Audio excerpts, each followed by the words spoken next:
Alright mga katsibog, ito ngayon tayo sa ating pagluluto ang adobong manok sa aswete. Ngayon, ito po ang ating mga ingredients. Chicken 1/2 kilo, garlic, onion, ananto seed o aswete, black pepper, bay leaves, oil, vinegar, salt, chicken stock, water, eggs, at meron ako nakalimutan ang patis. Okay mga katsibog, ito, umpisahan na natin ang ating pagkagayat ng ating manok. At hiniwa ko muna ang manok at gabayatin natin siya ng maliliit o nama lang pang adobo. Mas maganda na bumili kayo ng manok na isang buo para tayo naman ang mag-chop nito at magustuhan nyo or kayo na ang bahalang mag-chop kung gaano kalaki at gaano kaliit. Sa palengke, nag-chop sila ng malaki. Ayan, inhiwalay ko na yung leg para naman sa mga susunod na araw o bukas ay pwede ko mag-fried chicken. Okay mga katsibog, ayan, pilit-pit ko lang ang ating bawang at ang sibuyas. Kakat niya lang siya ng ganyan. Yan, islice lang ang sibuyas para sa ating paggigisa. Okay mga katsibog, ayan, linuksan ko ng ating kalan. Ito po ang ating anato seeds o swete seeds. Yan, dapat po mainit ang ating tubig mga katsibog. Kailangan po yan para lumabas ang kanyang kulay. Okay, mga katsibog, yan. Ilinit ko na po ang ating kawali at isasabay ko na rin ang ating boiled egg. Naglagay po ako ng boiled egg yung mga katsibog para naman mas masarap ang ating adobo. Ayan, ilagay muna natin ang ating paminta at igisa na ang ating sibuyas. Okay, mga katsibog, ayan, ng ating bawang. Igisa niyo lang po ng mabuti ang ating sibuyas at bawang. Para naman mas masarap siya at mas malasa pag ating pilinas na ang ating manok. Ayan. Kita niyo naman, nilagay ko na kaagad ang ating manok.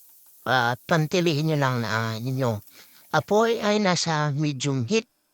Pwede niyo rin siyang lakasan para mas mabilis siyang magisa. Okay mga katsibog. Ayan. Sa mga ating mga televiewers, sa mga nanonood, napakarami pong klase ng ating adobo. Yan, merong adobo sa tuyo, adobo sa toyo, adobo na may patatas. Ito ay adobo sa aswete. Ayan, nilagyan ko na siya ng patis. Yan, mga katsibog at asin para sa ating pang lasa. Okay? Yan, mga katsibog. Yan, halo-haloin niyo lang na konti at tinisa. Buti, ayan. Yan, kita nyo naman, babago na ang kulay niyan dahil nag-ibis siya ng mabuti. Ayan, kinos ko ng konti. Ayan, ay takroban niyo lang muna mga katsibog yun. Kita niyo na, ang ating boiled egg ay kumukulo na. Para naman may sabay na siya mamaya sa paglalagay sa ating adobo. Okay, mga katsibog, ayan. Ayan na.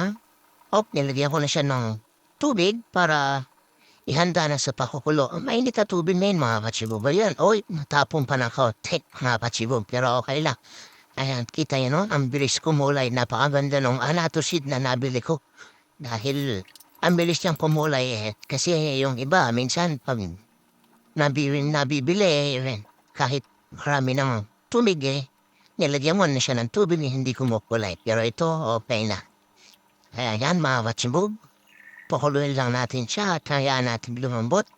Alam niyo ba na ang adobo, ito ay yung mga nabibili natin kung kayo nakakain na sa restaurant na mga binalot sa dahon. Ganyan po ang pagluluto nyon.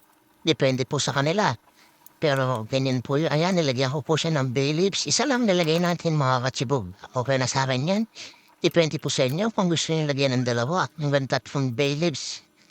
Sa mga yan sa restaurant na bandit ko na lalagyan nila ng itlog, kamatis, sabay na yung kanin. Ayan.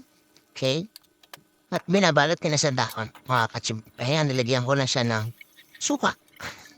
At ayun, habang pinakukulaan ko pa yan mga katsibog ay binabalatan ko ng ating itlog. Ayan. Okay. Yan, pakuluin mo lang natin mabuti hanggang sa maluto siya, pati ang ating suka. Mas masarap din mga katsibog kung lalagyan niyo siya ng atay. At mga balon-balunan na pasarap niya. Ayan, ilinay ko na po ang itlog. Meron din nagluluto ng ganitong style ang itlogan ng manok, mga katsibog. Napakasarap, no? Paborito ko rin yan, mga katsibog. Yan, okay. Masarap yan, mga katsibog. At Yamin-yami at mukhang malapit na siyang maluto. Okay, mga katsimbong. Ayan, luto na po mga katsimbong. Eto na, ipi-plating na natin yan. Ayan, kitang-kita niyo naman mga katsimbong. Ang sarap-sarap niyan at ang ating adobo sa aswete ay ready na. Okay, diyan ka na kung ayaw mo. Okay, yan. Mga katsimbong, okay. Yan. Plating na natin ang maayos at maganda para naman mas presentable at kitang-kita. Ayan.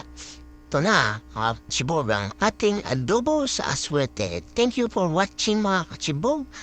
Huwag kalimutan mag-like at subscribe. Bye-bye!